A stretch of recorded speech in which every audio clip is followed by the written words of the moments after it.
What's up, everybody? Welcome back to Polygon Academy. My name is Tim, and it's actually been a while since we've seen each other. But I'm back, I'm making videos. I've seen all you guys' comments saying you want new content, and so let's just dive right into it. So, it's actually been a little while since the ArtStation challenge wrapped up. My scene managed to snag second place, which is pretty cool. I just want to say a huge thank you to the judges who took the time to sort through all the amazing entries.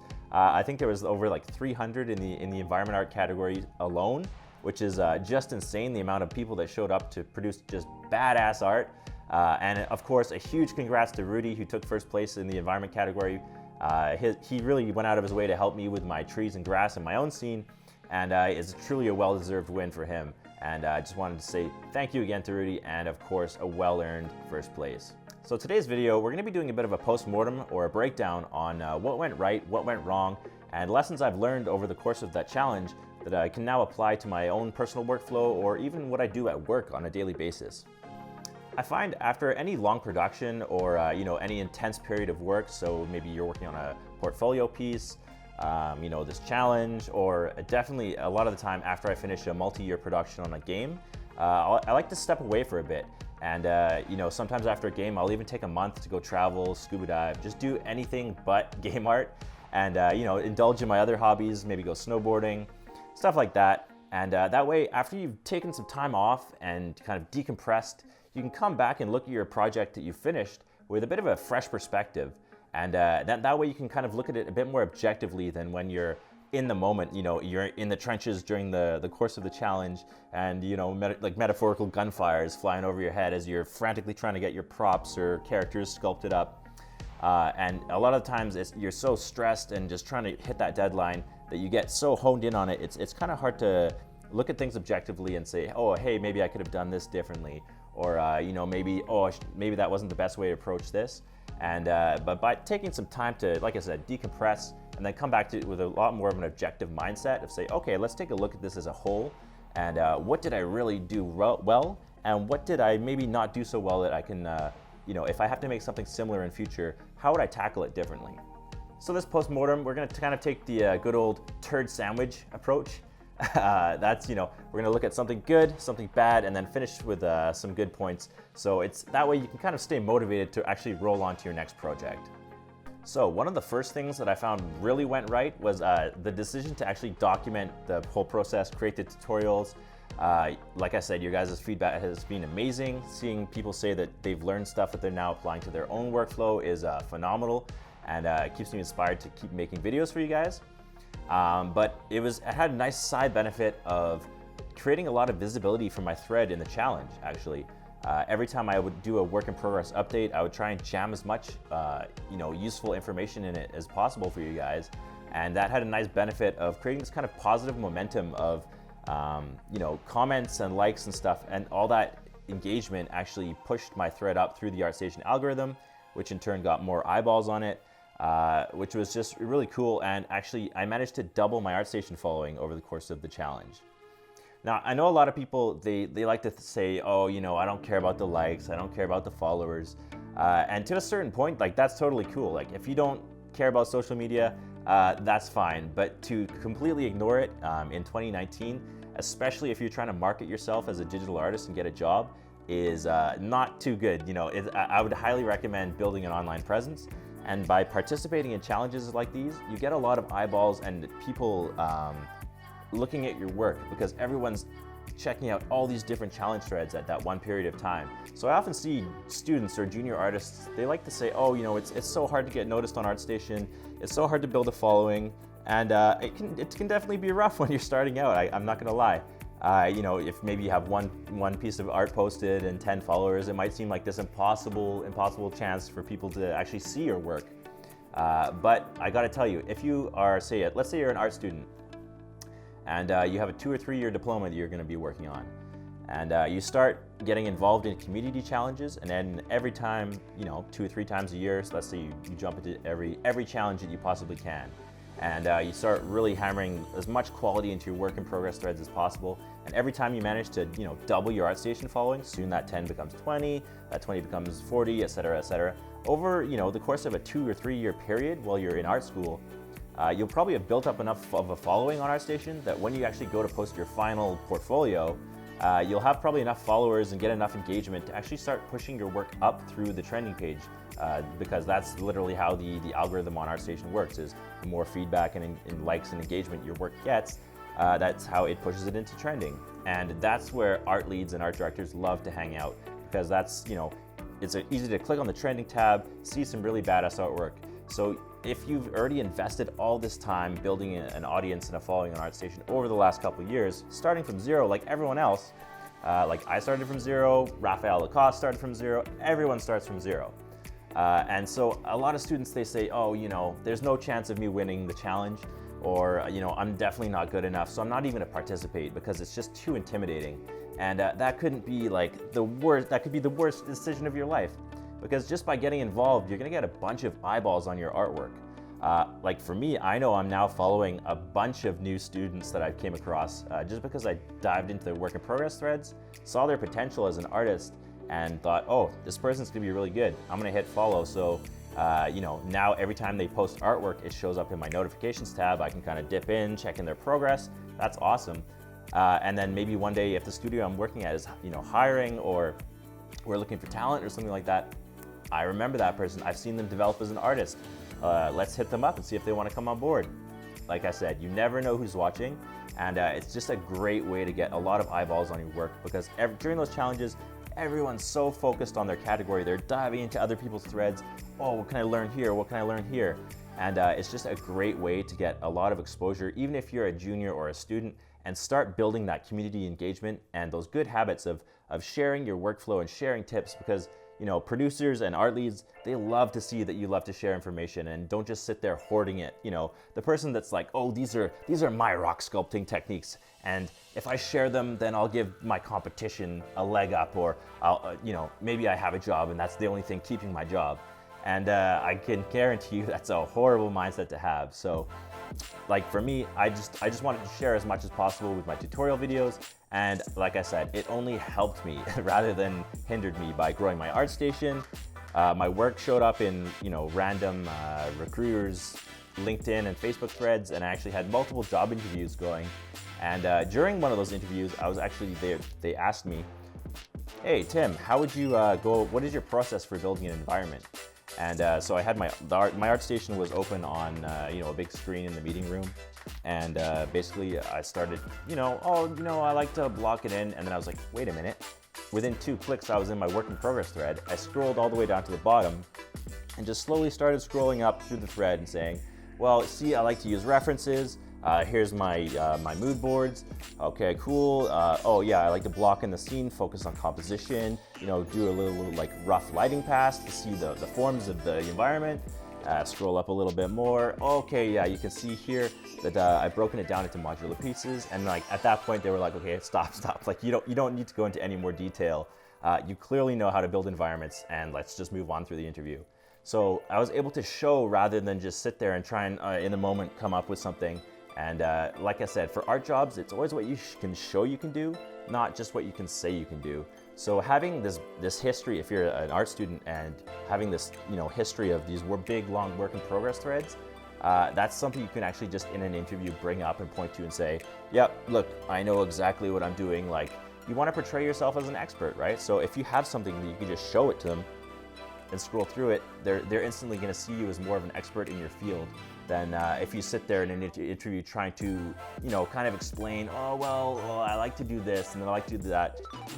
That's, that could be the difference between getting a job and not getting a job. So just some food for thought. All right, so enough jabbering about the whole social media game kind of thing. Let's actually get what everyone's here for, the actual art. So let's hop over to the computer. We'll crack open the scene. I actually haven't opened it up since the end of the challenge, probably about midnight before the day of submission, when I was frantically trying to render out my video fly through and all that stuff. So it's gonna be interesting for me to look at it with these fresh eyes. And that way we can kind of take this objective look at it and break down what went right, what went wrong, and what I would do better in the future. All right, guys, so here we have the scene opened. This is, like I said, this is the first time since I've opened it since the end of the challenge. So it's gonna be interesting to look through for myself, and hopefully I can kind of look at some lessons to be learned that I can share with you guys for the next scene that I would go to work on. So, all right, and like I said, the turd sandwich approach. We're going to start with some things that went right.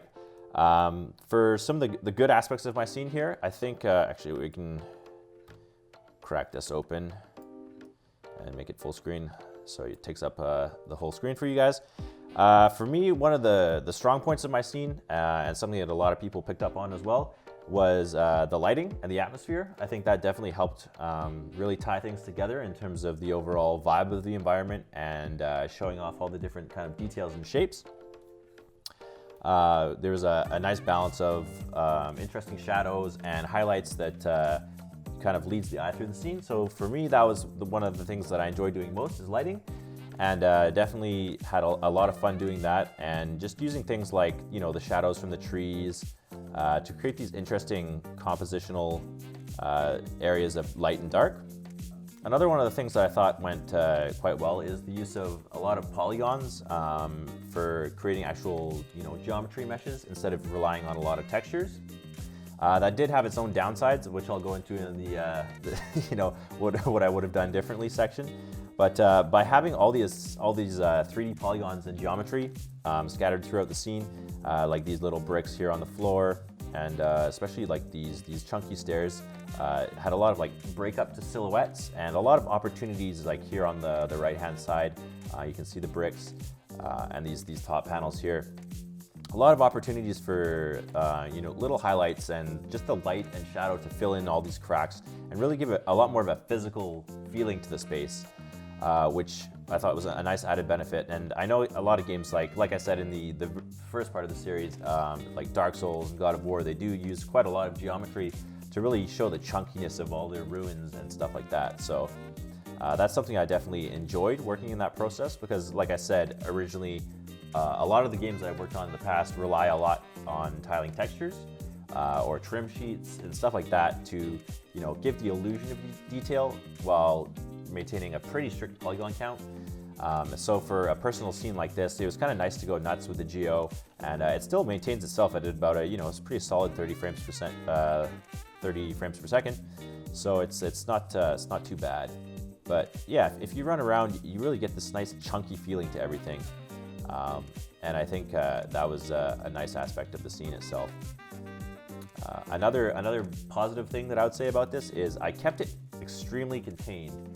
Even though it seems like there's a lot going on, it's not only is it super linear, but everything's really tightened in and focused, and that allowed me to get a lot of reuse out of a small amount of assets, and really play around with my recipe and give this really a big illusion of a lot of high detail and a lot of stuff going on that kind of works together.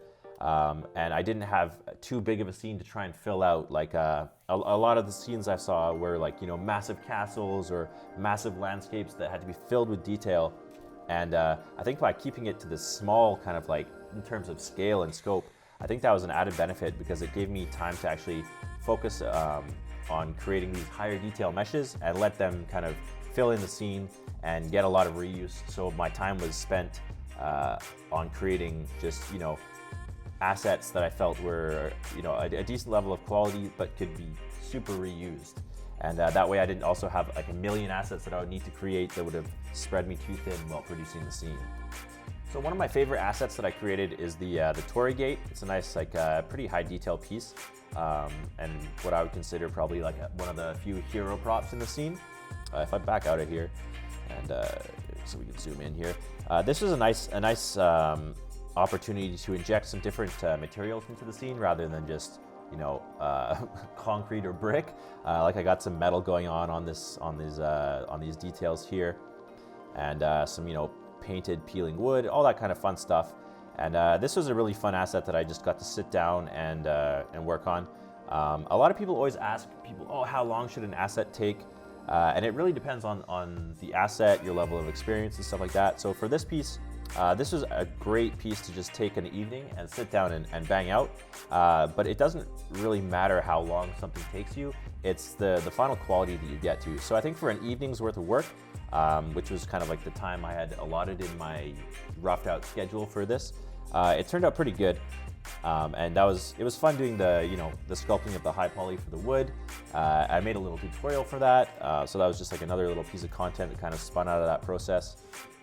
Yeah, it was just one of the funner assets to do. Like I said, I sculpted just a few of these roof tiles on this thing, one of the pillars, one of the beams, and just recombined it after sculpting and baking. So that way I could get a lot of higher textile density and use, I didn't have to use like massive textures on this thing. So I think it uses a 2048, and because it's multiple pieces reused, they have a nice high texture resolution on them. Yeah, all right. So same for this bridge. I actually just reused pieces of my wood trims kit. It's pretty hacky, but I knew it would only be in the background and mainly wanted it there for some silhouette and give the scene a larger, sense of scope, while just quickly reusing some assets I had created to kind of cheat some more detail. And actually looking at it now, I didn't even UV these end pieces. Shameful, shameful. But I actually just noticed that just now. So that really goes to show that, it was only ever going to be seen at like that distance. And it's just one of those things that you can bang out in like 10 or 20 minutes, just quickly recombine some old assets. And I think it worked out all right. And like you can see, I used some of the metal pieces from the Torii gate, just recombined them, ripped them right off this model. It's, where is it? Yeah, it's this piece up there, the top there. And yeah, worked out fine. It basically fulfills its purpose without spending a lot of time and effort.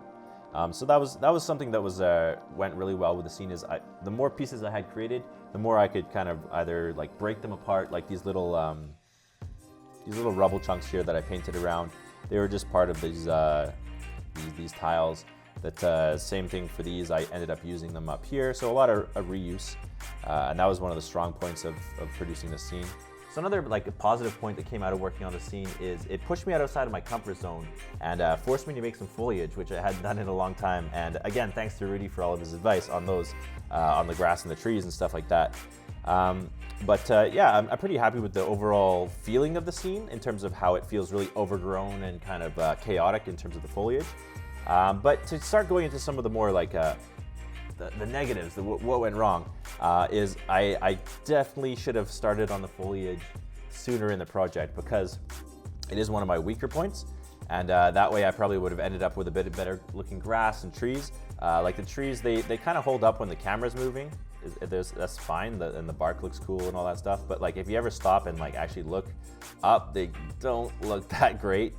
So I kind of masked that in my final presentation with keeping the camera moving and not like obviously directing like a camera shot through the trees or something crazy like that. Now you're gonna see behind all the tape that's holding everything together. You're gonna get a look at all the defects. These plants right here, I made these at like the 11th hour pretty much. I had the grass and the trees in place, and I was just like, oh, there's something missing. And I was gonna make these little orange mushrooms that I had thought about doing, but that would have required a bit more time, and it was literally like probably around 10 or 11 o'clock at night the day before the challenge was supposed to be submitted. And so I was like, okay, I'll just make a quick variation on some plants to add some variation into the foliage. And it turned out okay, but it's literally, I just went on Google and found an image of a plant. I didn't have time to do a nice sculpt of the leaf and then bake it down. And so the normal map on it isn't super good, but I just went on Google, grabbed an image of a leaf, plopped it onto a plane and made a super rough, like high poly model out of it, and baked it down. So it doesn't actually, the normal map doesn't actually have all the little veins of the plants and stuff like that. It's just kind of more for the thickness of the leaf that I did that for. But yeah, they definitely they could use some love. But again, like I kind of knew I would have that leeway because I was going to keep the camera moving and not really focus in too much on like, oh, here's some plants. It was just more for this variation and breakup from the spiky shapes of the grass. I wanted some larger, broader leafed plants. And so I just quickly whipped those out. And that just shows like sometimes during production, you just have to quickly bang something out, and hopefully it holds up. And I think it did okay, but like it definitely helped give this overgrown feeling because I painted them all over this roof here, which up close, you know, so a little bit of grass on there too, because I just remember, you know, traveling and seeing these old dilapidated buildings at some point during my travels that had all their roofs overgrown with grass and plants, and it looked kind of cool. So I took those and just dapped them all around. Definitely would have loved to have more time to polish those up. But what can you say? That's when you're down to the wire. It's you kind of got to put out what you can put out in that time. Another downside is I really wanted to do something more with this roof. Initially, when I first started the scene, I imagined taking this whole section here and kind of like caving it in and showing some of the underlying structure with broken beams and stuff like that. But really, again, it just kind of came down to the wire, and I didn't have time to do that final polish. But on the flip side, because I had done that pass where I work on everything kind of like from the big to the small forms, it wasn't like I suddenly had to do the entire building. It was more of like I had left those polished details to the end, but had gotten everything else in the scene up to a point where it was shippable. So I was able to just make the decision to cut that final detail pass, just because I didn't want to stay up until, you know, 5 in the morning the day before the challenge. But like that would have been something that could have been really cool, is to have this all broken and caved in. But I mean, again, it's the return on investment for time, and you know, I wanted to get some sleep. So, but yeah, so that was something that I kind of had to leave on the cutting room floor, and maybe it's unfinished business that I'll go and fix in the future. You never know. But it's definitely one of my regrets, is not getting to do a little bit more, even more destruction to the scene. So one of the downsides of making everything so reliant on polygons and sculpting is that it kind of took away some of the iteration ability without having to massively go back and redo a lot of stuff. So say I wanted to change up some of the shapes in this brick wall. If I had made this with a tiling texture and something like Substance Designer, it probably would have been a lot easier to update, say instead of bricks I wanted more organic rocky shapes. It would have been a lot faster if I had done that as a tiling texture, where I would have just been able to go and update that one texture on some very basic geometry. So that would have helped probably in the tail end of iterating on assets and polishing, because after a certain point, the normal map's baked, the texture's in place. It's not too bad to, you know, go back and change your sculpt and stuff like that. But when it comes down to saving that extra polish time, there was no way I was going to go back and start retouching assets. So yeah, stuff like the roof, same thing. That's the downside of making everything really polygon reliant, is that in order to iterate on this, I would have had to gone and, you know, really change up the geometry and stuff like that. But on the flip side, like I said, is it gives everything a really chunky feeling, and I was already pretty happy with how it came out anyways, so it was fine. But it did increase the production time as well. So like having to go and sculpt everything, like I said, I was at the beginning of the project, I was trying to go for that more of the God of War style workflow of sculpt all these assets, big like normal maps for everything, instead of the more common workflow for games where it's a lot of tiling textures, a lot of trims. So it did mean that the time to produce each individual asset was actually a lot higher than if I had created maybe a set of tiling textures that I could have used on everything. But it also did, you know, help me up my sculpting ability, and I really enjoyed doing that overall workflow. And as it was a personal project with very, you know, loosey-goosey technical limitations that I gave myself, it was a fun experience, and I'm really glad I actually tackled it this way. So I think for one of my next projects or tutorials, I'm really gonna go on the opposite route and really rely on trim textures, tiling textures, and go for a lot more of an optimized, like probably more traditional game art workflow. And then you guys will be able to see the difference in those two workflows. And each studio works differently, and you can probably pick and choose the workflow and method and, you know, style of working that you actually enjoy working on too, and apply that to your own work. So another one of the downsides, or what went wrong category, I would say, is I left creating my final presentation shots to the last minute. Literally, I started setting up my camera fly-throughs maybe around midnight, the night before the challenge was to be handed in. So I probably should have budgeted more time for that, because it kind of sucks putting all this time into a scene and then having to quickly rush your final presentation. But I just got a little too lost in what can I polish it, you know, on that last night, and it ended up making me, have to stay up a bit later, have a bit of a late night. But I think my final presentation, obviously it turned out okay. I managed to snag second place, which is really cool.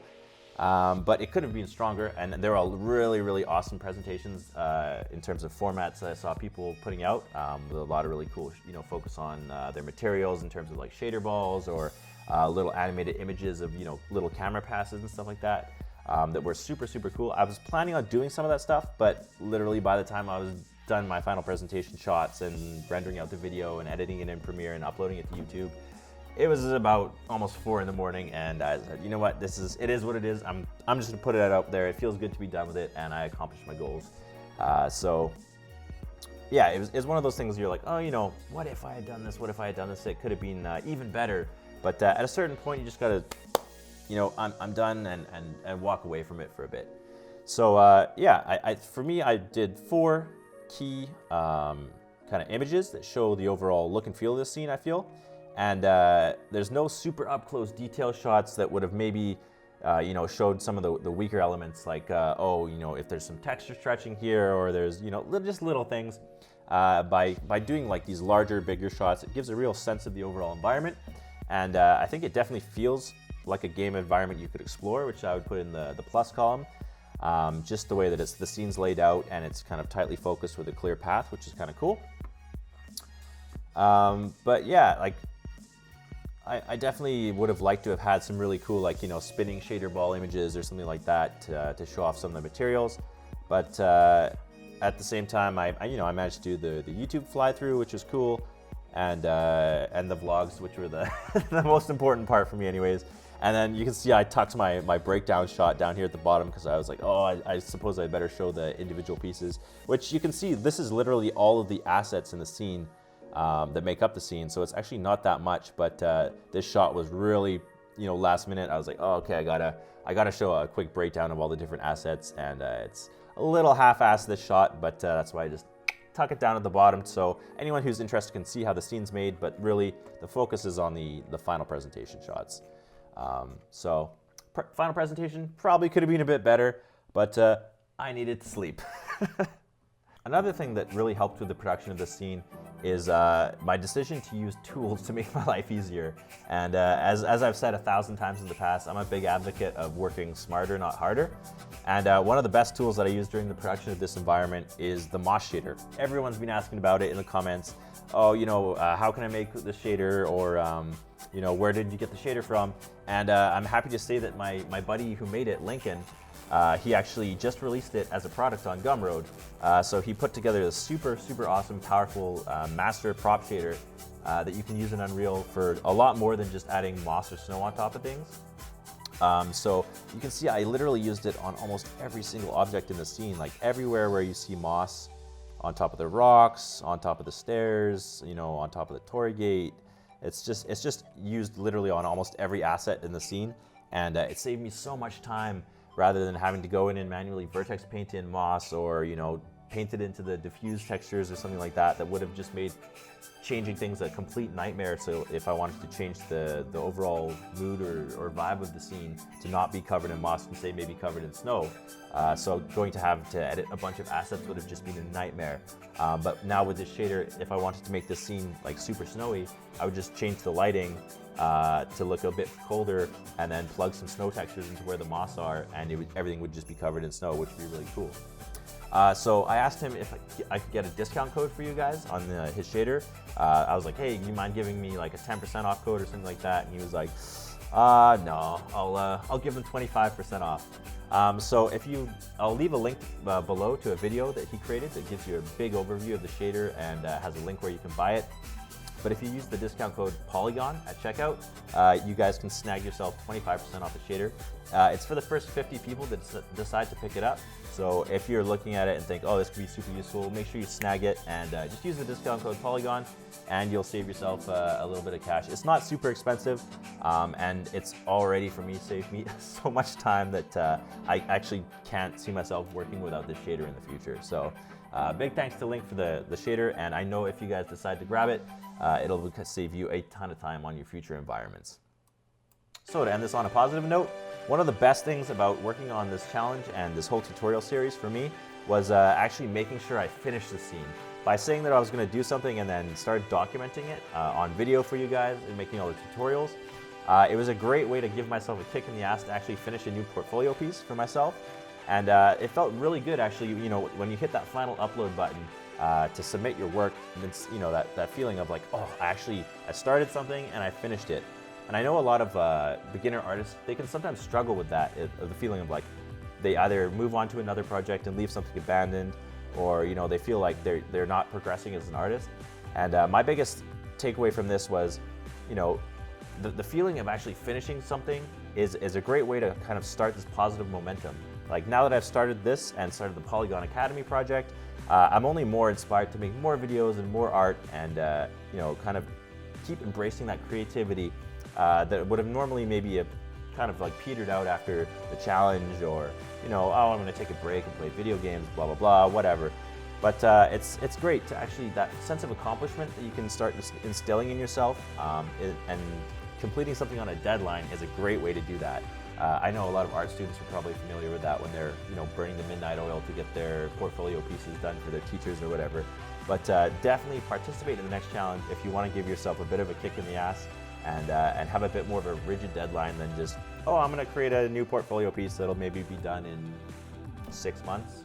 I know I have a lot of abandoned art on my hard drive that's just, you know, I should probably just delete it and start fresh with something. But yeah, sitting down and actually finishing something, it's a really good feeling. All right, so I hope you guys kind of like that postmortem, and you can kind of maybe do that process on your own work now that the challenge is done, or maybe you're finishing up school and you're, you know, wrapping up your portfolio work, whatever it is you're doing. It's just always nice to look back and kind of take off the rose-colored glasses when it comes to looking at your own work, especially, like I said, when you're in the thick of the, you know, a production. It's not always easy to kind of look at things objectively. So taking that time off, you know, go do something else. Just go play some video games or something like that, and then come back and use all the positive elements of what you've learned to make your next piece of art even better. Make sure you're subscribed, because I sat down and did a big brainstorm and I got a ton of ideas for content.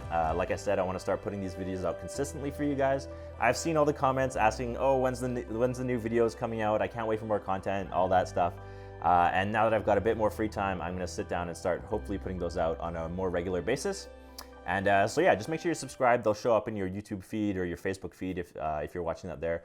Hit that thumbs up button. It really does help YouTube or Facebook recommend the content to other people and grow the channel, which in turn means that's more motivation for me to sit down and make videos for you guys. Finally, don't be afraid to leave a comment below or a question. My question for you guys is, did you participate in the ArtStation challenge? And if so, how did it feel to be in this kind of whirlwind feeding frenzy of all these amazing artists pumping out all this artwork? I know for me it was a pretty intense experience, but let me know what went right with your work, what went wrong with it, what would you do differently next time? Maybe if you didn't participate in the last challenge and you're just finding this video series now, and maybe it's inspired you to you know, hop in on the next ArtStation challenge. Let me know that too, and I'll be happy to, you know, stop by your work in progress thread, give you some feedback, and yeah, let you know what I think of your art. So as always, thank you for watching, and see you in the next video.